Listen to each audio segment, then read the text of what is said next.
Bonjour et bienvenue une fois de plus à Atelier où j'aimerais vous présenter ma magnifique Nana. Il s'agit bien sûr de l'arme automatique modèle 1952.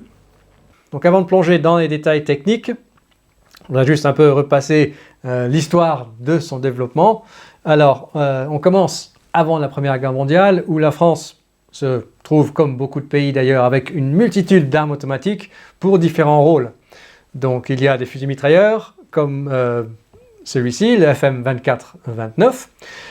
Il y a des mitrailleuses pour l'infanterie, Hotchkiss, ainsi de suite. Nous avons aussi des mitrailleuses pour les chars, pour les véhicules légers, pour l'aviation, que ce soit défensif ou les mitrailleuses d'aile, pour la marine et ainsi de suite. Donc c'est super d'avoir une telle panoplie d'armes automatiques. Logistiquement, c'est pas vraiment une bonne idée et les combats de 1940 rendent ça encore plus évident, malheureusement. Donc, un projet est lancé le 11 octobre 1941, notez la date, un peu bizarre, donc sous l'occupation, et donc pour développer une arme automatique universelle, au moins pour l'infanterie. Donc ça veut dire une arme qui peut être transformée entre son rôle de fusil mitrailleur, comme nous l'avons ici, et aussi comme mitrailleuse sur affût, par exemple. Alors, quels sont les points communs pour la nouvelle arme? Alors, il faut que la culasse soit calée, qu'elle soit actionnée soit par recul ou par emprunt de gaz. Donc, comme ici, emprunt de gaz, ce serait comme le FM ici. Ensuite, il faut que ce soit refroidi par air. Jusqu'à maintenant, ça a marché très très bien pour l'armée française, donc pourquoi pas continuer. Une alimentation peut être par maillon, soit détachable ou articulé. L'éjection doit avoir lieu soit côté droit, soit par le dessous. Le levier d'armement doit être sur la droite. Et le dernier, qui est assez surprenant, pas besoin d'avoir de système de sécurité. Mais voilà. Ensuite, pour différencier entre la fonction FM et mitrailleuse, pour le fusil mitrailleur, il faudrait un canon de 50 cm. Le poids soit autour des 7 kg. Il faut qu'il y ait une crosse avec épaulière. Pareil, tout ça, ce sont des vestiges du fusil mitrailleur existant à l'époque. Parce que sa carrière continue bien longtemps après la Deuxième Guerre mondiale. Et bien sûr, il faut aussi conserver l'idée d'avoir le bipied et la béquille. En ce qui concerne son rôle en tant que mitrailleuse, le canon peut être plus long, jusqu'à 75 cm. Avec ceci, l'accroissement du poids qui peut aller jusqu'à 13 kg. Bien sûr, le canon sera plus gros et plus long, et donc plus lourd. La crosse doit être amovible, puisque parfois il n'y en aura pas besoin. Et aussi, il faut que ce soit montable sur un affût qui a deux positions, donc pour lutter contre les objectifs terrestres et aussi aériens. Et aussi l'affût doit peser autour des 13 kg. Alors on peut se douter que malgré toutes les bonnes volontés de la commission d'armement, le projet est effectivement freiné pendant l'occupation et il faut attendre la libération, le 25 mai 1945 en particulier, pour relancer le projet. Bien sûr, à cette époque-là, on peut maintenant tirer des expériences de combat de la Deuxième Guerre mondiale et des développements dans la fabrication de l'armement. Donc le cahier de charge est légèrement modifié. En particulier, l'arme doit être maintenant en dessous de 7 kg. Ceci fait principalement avec ces nouvelles techniques de fabrication. Plus besoin de simplement fraiser dans la masse comme pour le fusil mitrailleur. Le canon doit être démontable sans outils. Donc ça c'est tiré du MG49 et du Bren par exemple. À savoir que c'était déjà connu à l'époque du fusil mitrailleur, mais pour une raison ou une autre, ils n'avaient pas jugé ça nécessaire. Il n'y a plus de limitation sur le mécanisme du fusil automatique, donc l'opération peut être calée ou non calée, c'est totalement libre. Ensuite, l'alimentation doit être soit latéralement avec des bandes articulées ou détachables, ou avec un chargeur amovible de 30 cartouches. Sinon, la cadence doit être entre 500 et 900 coups par minute. Et ensuite, la fabrication doit être rapide et simple. Une préférence est aussi exprimée pour minimiser au possible les opérations d'usinage et donc de profiter des nouvelles techniques telles que l'emboutissage, le frittage et le coulage. Et bien sûr, ça peut être facilement démontable sans outils, comme avec le fusil mitrailleur alors en service. Alors à partir de la date du relancement du projet et l'adoption de l'arme automatique modèle 1952, AA52, parfois il y a un petit T, donc arme automatique transformable, allusion à son rôle modulaire. Le 22 août 1952, en fait, il y a malheureusement très peu d'informations concernant le développement des prototypes, tous les participants au projet. Je suppose que l'information est encore classée, en fait, dans le domaine public, il y a très peu. Ce que je peux vous dire par contre, c'est qu'au moins la MAS et la MAC ont participé, ainsi que le centre d'études d'armement de Mulhouse et aussi, peut-être assez surprenant, l'entreprise Merlin-Guerin, peut-être plus connue à cause du pistolet mitrailleur MGD, donc qui utilise un ressort spirale pour alimenter la culasse, assez particulier. Ils ont essayé de l'incorporer dans tout et n'importe quoi, malheureusement à chaque fois c'était un échec. Alors finalement c'est le modèle proposé par la MAC qui sort en tête, principalement à cause de sa construction très simple et aussi par l'utilisation de toutes ces nouvelles techniques de fabrication. Donc ils ont vraiment suivi à la lettre le cahier de charge de la commission.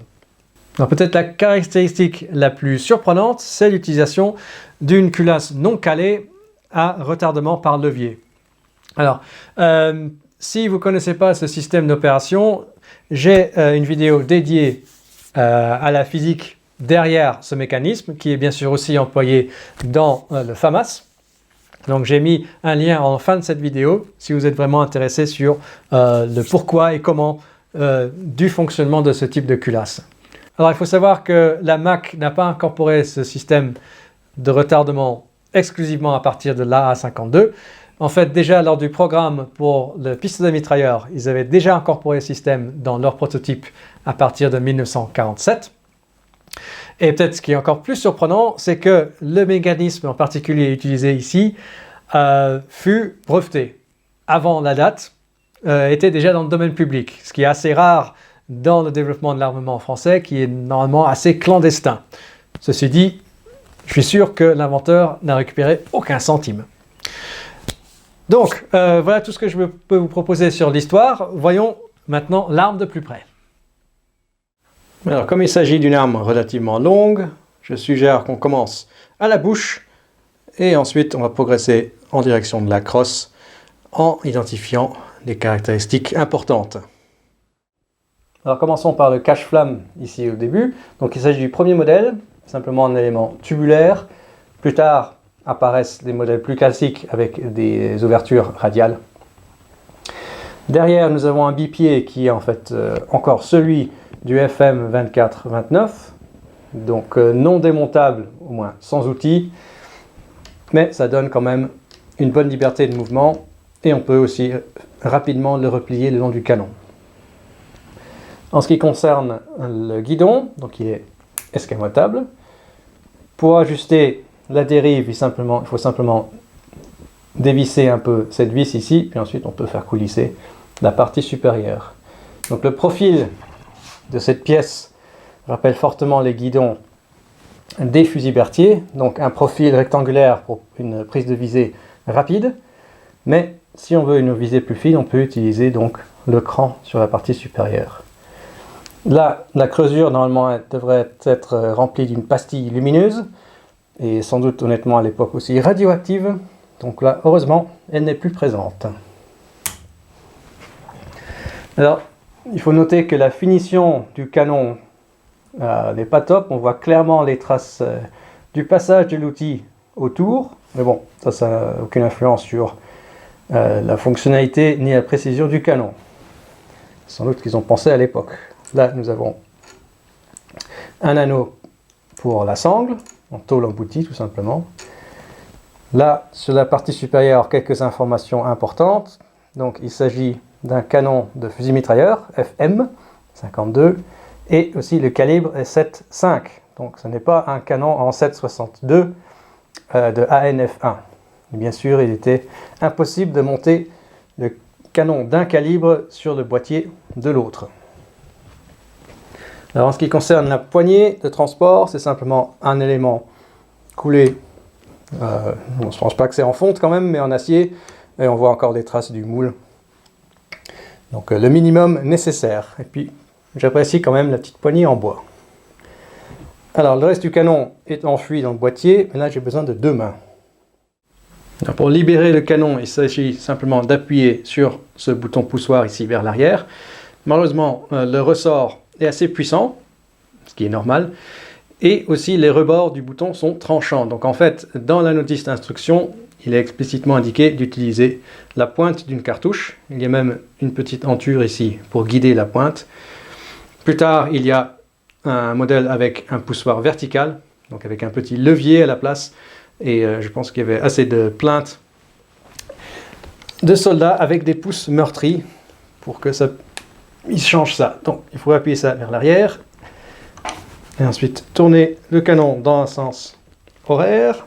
Si ça veut bien, je peux encore pousser assez en arrière. Voilà. Et ensuite, on peut simplement séparer les 2 pièces. Donc, ceux qui connaissent les fusils mitrailleurs tchèques, en particulier le Bren, on voit que nous avons donc 3 sections de filets interrompues qui viennent se verrouiller dans des secteurs de filets dans ce manchon de verrouillage sur le boîtier. Donc ce canon est en fait assez vieux, il date de 1958, donc le fusil mitrailleur était encore en pré-production à cette période.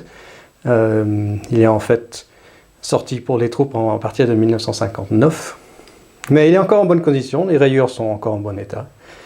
Alors il faut savoir aussi que la chambre est une chambre cannelée, qui est en fait quasiment la norme pour tous les systèmes avec une culasse non calée. Alors, le reste ressemble étrangement à un espèce de blaster tout droit de Star Wars. Donc à l'avant, nous avons le manchon de fixation du canon. Ce trou ici fait partie de l'ensemble pour fixer sur affût. Donc il y a une partie, un plot qui rentre dedans et une autre partie qui pince de l'autre côté du canon. Il m'a fallu aussi un certain temps pour voir à quoi ça servait. Dessous, nous avons un déflecteur d'étui, donc qui est en position fermée, mais qui s'ouvre automatiquement lorsqu'on arme la culasse. Nous avons ici le couloir d'alimentation. Donc il y a un petit crochet sur le bord ici, qui est en fait pour ce petit sac ici, qui devrait normalement contenir une bretelle. Là, j'ai les maillons que je vais utiliser plus tard. Sur le haut du couvercle, nous avons la hausse qui est, disons, montée à l'envers, au contraire des modèles plus classiques. De ce côté, nous avons cette excroissance ici qui contient en fait la surface de verrouillage pour le levier de retardement, donc on verra ça plus tard. Le levier d'armement, bien sûr. Et si on ouvre le couvercle, on peut voir le système d'alimentation. Donc, pour les amateurs de mitrailleuses allemandes, on s'apercevoir que ça ressemble au système de la MG42. Ceci dit, pas identique, c'est une version en fait simplifiée du système d'alimentation. Donc, au lieu d'avoir le mouvement d'une cartouche de la gauche vers la droite décomposé en 2 mouvements, avec avec 2 bras d'alimentation qui reprennent la cartouche progressivement pour l'amener vers le déflecteur ici. Donc, ce déflecteur pointe la cartouche vers la chambre. Ici en fait nous avons donc 2 cliquets ici qui empêchent le retrait de la bande une fois enclenchée, et nous avons simplement un bras d'alimentation qui vient prendre une cartouche et la bascule entièrement d'un seul mouvement vers le déflecteur. Donc, bien sûr, il est aussi monté sur ressort, comme ça il peut glisser sur une cartouche dans son mouvement vers la gauche, redescendre, enclencher la paroi de la cartouche et l'amener donc vers la droite. On peut aussi facilement démonter l'ensemble. Il s'agit juste d'enlever l'axe ici. Il y a un petit plot à l'intérieur ici qui retient le couvercle en position ouverte. Alors ça pousse contre l'axe. Voilà. Donc voici le couloir d'alimentation en tôle emboutie. À savoir que pour la version ANF1, il y a une petite plaque soudée à l'intérieur ici, donc qui empêche des mauvaises munitions d'être chargées. Et voici le couvercle plus en détail. Donc voici le déflecteur. Donc comme j'ai dit, ça présente une cartouche vers le bas. Donc ça le guide vers le bas lorsque la culasse la prend. Les deux rochets et le bras d'alimentation. Donc celui-ci est articulé par une surface de came sur la culasse mobile. Alors pour ceux qui ne veulent pas se taper une demi-heure de physique en regardant la vidéo dédiée au système de culasse, je vais juste vous expliquer brièvement comment ça fonctionne. Donc là, on peut apercevoir ici un insert, donc c'est un insert en acier durci, et c'est le butoir pour le levier d'inertie, donc qui est comme ceci. Donc il est dans la culasse dans cette orientation, donc le bras court va venir en appui contre le butoir, et le bras plus long va venir en contact avec le corps de culasse. Donc le système fonctionne à partir d'une culasse ouverte, donc ça veut dire que lorsqu'on appuie sur la détente, l'ensemble de culasse va vers l'avant pour faire partir le coup. Donc il n'y a pas de marteau ou de percuteur lancé, c'est tout l'ensemble de culasse qui avance. Donc, dans cette condition ouverte, avec la culasse ouverte, le levier est dans cette position-là, donc la surface ici est parallèle à la paroi du boîtier ici. Donc une fois la détente appuyée, l'ensemble de culasse est lancé grâce au ressort récupérateur. Donc nous avons la tête de culasse ici à l'avant. Donc c'est elle qui va prendre une cartouche depuis un maillon et l'introduire dans la chambre. Il y a ce becquet ici qu'on voit sur le dessus de la tête de culasse. C'est ça qui va prendre la cartouche et l'insérer dans la chambre ici. Donc elle précède le corps de culasse qui est derrière ici. Ici on aperçoit le percuteur. Donc là, juste à la fin, donc une fois que la cartouche est chambrée, la tête de culasse s'arrête bien sûr, mais le corps de culasse derrière continue son chemin. Donc ceci fait deux choses. Donc premièrement, le percuteur continue à avancer et percute la cartouche. Deuxièmement, ça force le levier en rotation contre le butoir. Donc le système est maintenant, on va dire, verrouillé temporairement. Maintenant, avec le recul, je vais essayer de vous montrer ça. En fait, il faut 3 mains. Donc avec le recul, on a bien sûr une force qui pousse sur la culasse mobile. Donc ça la force ici en arrière.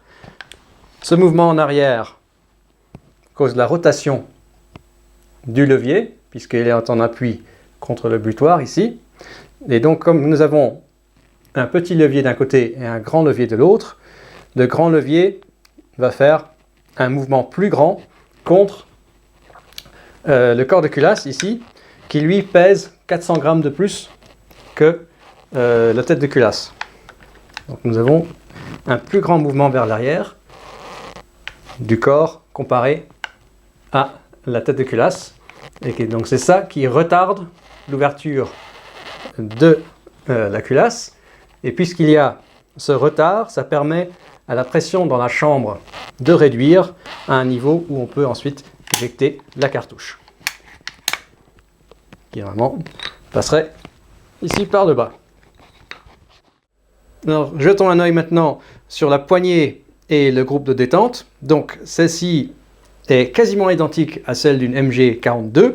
En fait, tellement identique que tout au début, les premières AA52 avaient tout simplement une poignée de MG42. Et il y a quelques différences cosmétiques plus tard, et en fait, je me demande si ces différences sont en fait purement cosmétiques et que les deux unités sont en fait encore interchangeables. Donc, la prochaine fois que ma mitrailleuse est en compagnie d'une MG42, on va vérifier ça. Donc, le groupe de détente est en fait très simple puisque nous avons full auto ou sécurité. Donc en fait il n'y a rien de très compliqué. Ici nous avons juste un verrou latéral pour bloquer la détente. Et c'est tout. Alors regardons maintenant l'arrière du boîtier puisqu'il y a encore plein de choses intéressantes. Notez cette pièce de renfort en forme d'étrier qui est soudée en place. Donc elle est assez critique en fait. Elle sert de butoir pour le bloc ici à l'arrière qui a en fait plein de rôles. Donc son premier rôle est de servir de guide pour la crosse, pour son coulissement. Donc notez que dans sa position escamotée aussi, la crosse bute contre l'arrière de la culasse. Donc c'est pas impossible, mais c'est extrêmement difficile d'armer la culasse avec la crosse poussée comme ceci.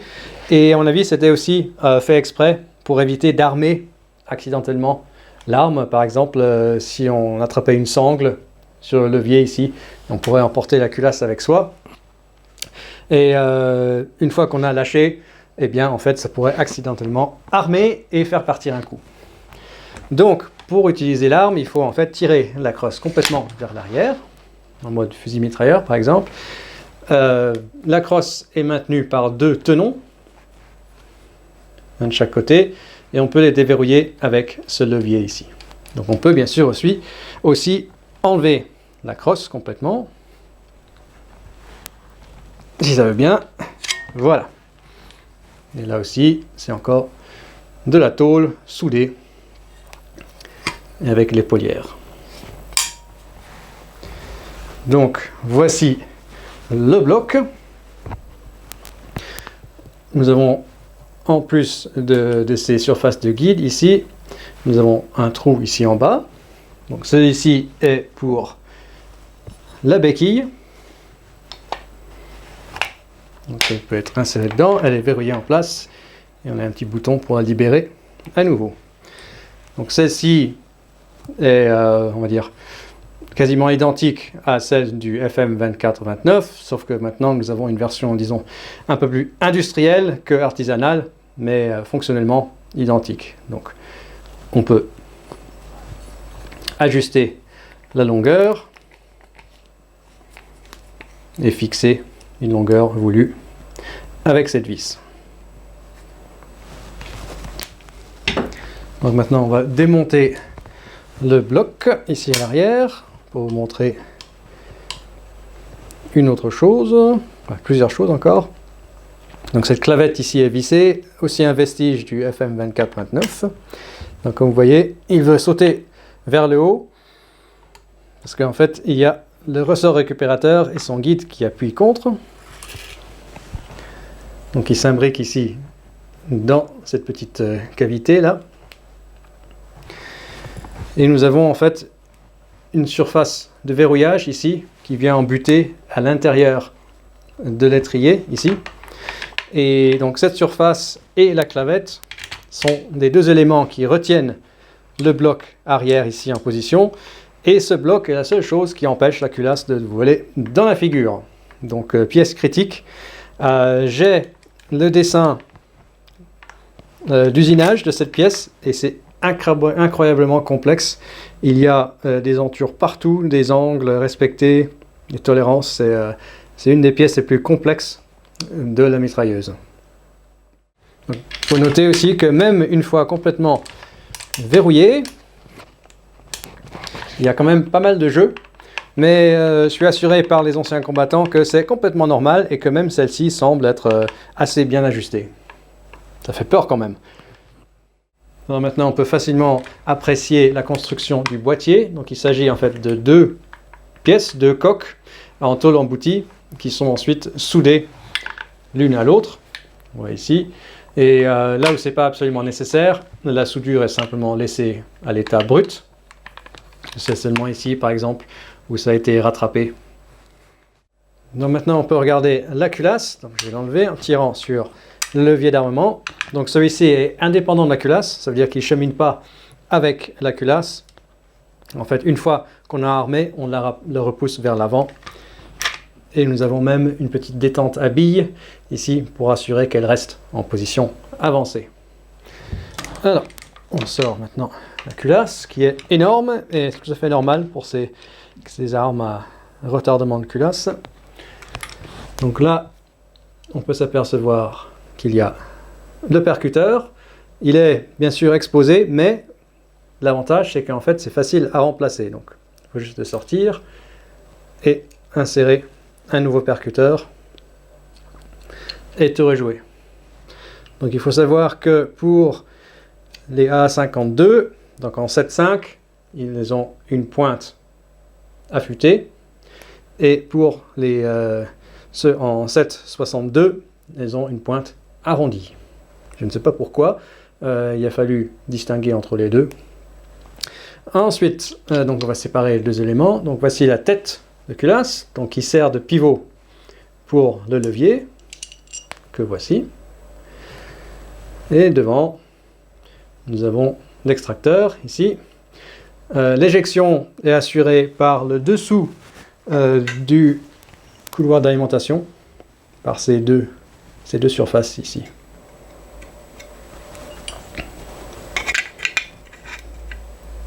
Hop, voilà.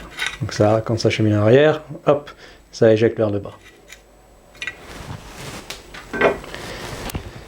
Et on revient maintenant au corps de culasse. Donc cette surface ici est la surface de cam qui en fait commande le levier d'alimentation. Donc c'est ça qui fait basculer le levier à droite et à gauche. Donc à l'arrière de la culasse, il y a cet élément-là qui est en fait un amortisseur. Donc ils font croire qu'il y a un ressort extraordinairement puissant là-dedans, tellement puissant que je ne peux pas l'appuyer, mais je l'ai vu dans les dessins, il est bien dedans. Donc c'est ça qui vient frapper aussi ce pauvre bloc ici à la fin. Donc pourquoi c'est encore plus critique. Alors la voilà remontée. J'en profite maintenant pour vous montrer très brièvement comment alimenter les bandes dans le boîtier, ici dans le couloir d'alimentation. Je pourrais faire ça au stand, mais il y aura d'autres mitrailleuses en train de ferrailler en même temps, alors vous n'allez sans doute pas comprendre un mot. Alors, comme j'ai indiqué, nous avons tout au début des maillons non détachables, donc ils sont articulés l'un à l'autre. Là, il s'agit d'une bande pour la MG42, comme ils avaient fait à l'époque d'ailleurs. Ça marche très très bien. Pourquoi essayer d'utiliser un autre système? Ça marche aussi pour la MG35 d'ailleurs. Et plus tard, nous avons des maillons détachables. Donc là, ils sont imbriqués l'un dans l'autre. Et en fait, une fois qu'ils sont éjectés à la droite, ils se détachent. Donc c'est assez spectaculaire à voir. Par contre, ensuite, il faut tous les récupérer. Donc au tir, je préfère utiliser des maillons non détachables. Alors, si on a une languette au bout de notre bande, on peut simplement l'insérer dans le couloir d'alimentation. Et on tire jusqu'à ce qu'on entende un bon clic, comme ça. Donc ça, ce sont les deux cliquets ici. Donc maintenant, on ne peut plus retirer la bande. Maintenant, il faut simplement armer la culasse. Et maintenant, le bras d'alimentation a avancé d'une cartouche. Et ça veut dire, si on ouvre maintenant la culasse, le couvercle, on voit que la première cartouche est présentée ici sous le déflecteur. Donc quand je referme, la cartouche est là parfaitement alignée. Lorsque la culasse va partir vers l'avant, elle va prendre la cartouche du maillon et l'insérer dans la chambre.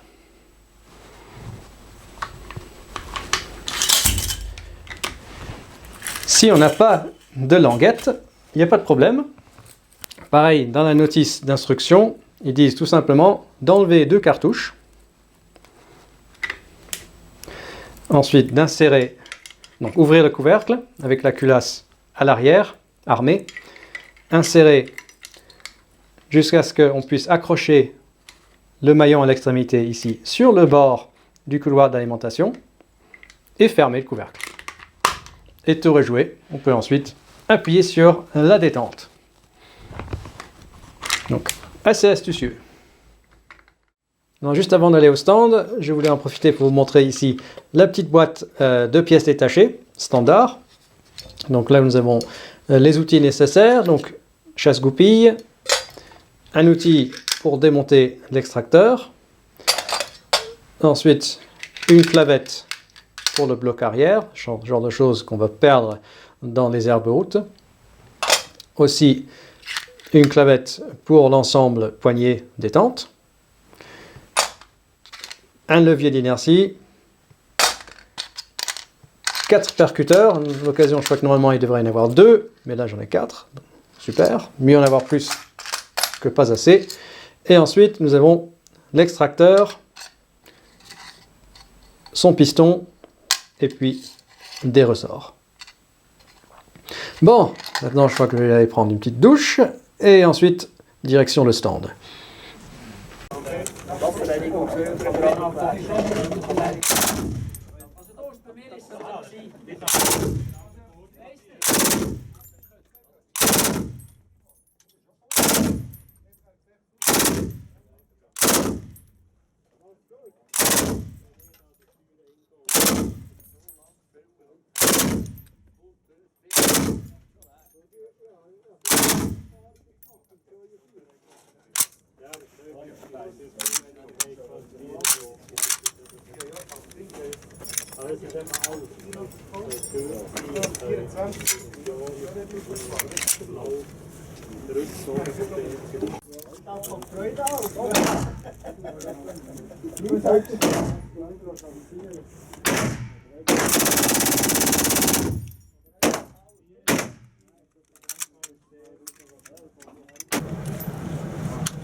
Das sollte mal schnell umziehen, ne?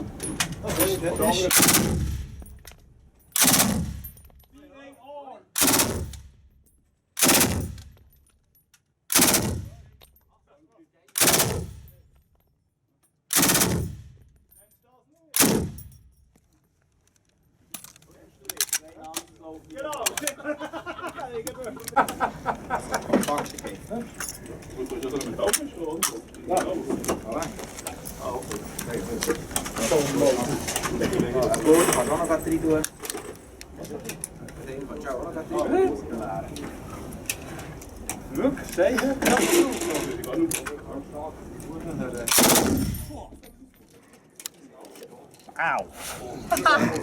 There's a shoulder flap if you want on the top. That'd be nice. There you go.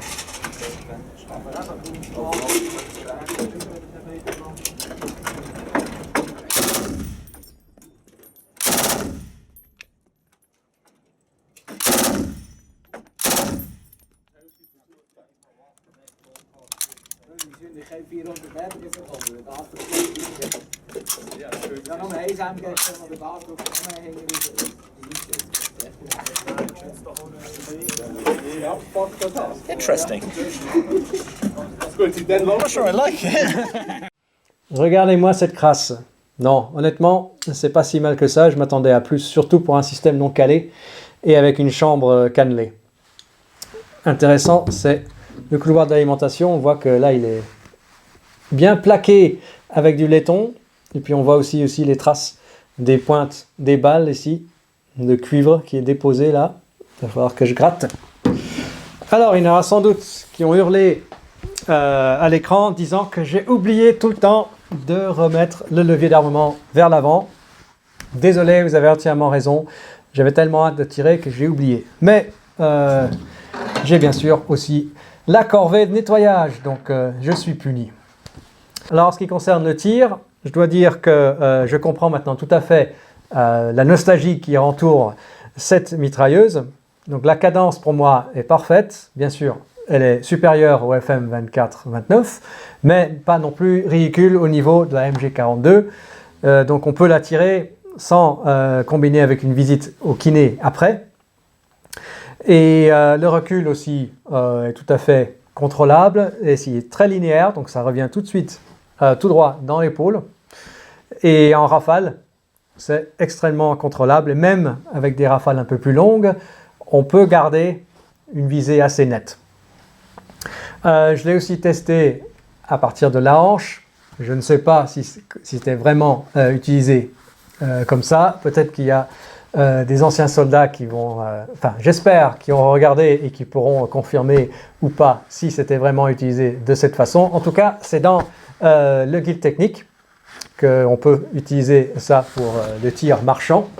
Ça avait pour moi tendance à tirer un peu vers le bas à droite, mais j'ai le sentiment qu'avec de l'entraînement, on peut facilement compenser. Donc même là, si on regarde ma première rafale et ma dernière, je me suis déjà tiré beaucoup moins. Donc je pense que dû à la distribution du poids de cette arme, en fait, c'est assez facile, enfin, avec d'entraînement, de pouvoir bien s'ancrer pour avoir, pour bien contrôler lors de petites rafales, bien sûr. Alors j'aimerais finir par juste parler très brièvement de l'utilisation de cette arme. Donc au début, comme j'ai dit, c'était une arme transformable pour l'infanterie, donc fusil mitrailleur et mitrailleuse sur affût. Mais bien sûr, son rôle s'est étendu bien au-delà. Et je suis sûr que quelque part, elle est encore en service. Donc elle a été remplacée, bien sûr, depuis longtemps, je crois qu'à partir de 2010, par la FN Mag. Mais qui sait, peut-être qu'elle est encore sur un véhicule quelconque. Donc à partir de 1963 apparaît la version ANF1, donc cette fois au calibre de 7,62. Il y a quelques modifications à faire. Dans la description, il y aura un document qui décrit exactement les changements qui ont eu lieu. Donc je ne vais pas couvrir ça dans cette vidéo. Et puis aussi, je crois que Ian McCallum aura aussi une vidéo dédiée à la ANF1. Donc, si vous voulez regarder, je vous encourage fortement.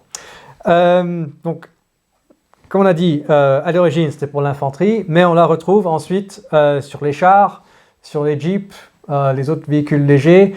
On les retrouve sur les hélicoptères Alouette 2. On retrouve dans l'avion Broussard, ensuite aussi dans l'avion d'entraînement, le Fouga Magister, en tant qu'armement dans le nez. Et aussi, je l'ai vu, j'ai vu quelques exemples sur affût sur des vaisseaux de la marine. Donc voilà, une carrière riche et longue. Donc nous voilà enfin à la fin de la vidéo. J'espère que vous avez apprécié le côté techno-historique, mais aussi le tir. Et je vous remercie bien sûr pour votre soutien, quelle que soit votre plateforme de choix. Et on se reverra donc très prochainement, soit ici dans l'atelier ou au stand. À plus!